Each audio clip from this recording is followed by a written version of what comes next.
አንድ ነገር አለ። ዮሐንስ ለማን ነው የዘለለው? ለኢየሱስ። ለማን ነው የዘለለው? ለማን ነው የዘለለው? ለማን ነው የዘለለው? እኔ እናገራለሁ ለማንም ሳይሆን ለዚች ምድር ሳይሆን ለመለኮት ብቻ የሚዘል ጽንስ ዛሬ ይሰጣችኋል።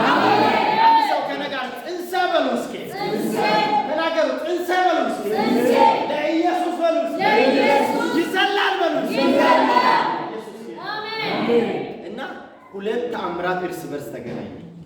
የማ ከማን ያንሳል? እኔ ለአንድ ሰው ትንቢት ልናገር። ከዚህ በኋላ ማሚ በእኔ ቤት ምስጋና አለ ሲባል አይ ማ ከማን ያንሳል? እኔ ቤት ምስጋና አይ የኔ ተአምር ነው ለየት ይላል። የኔም ተአምር ነው።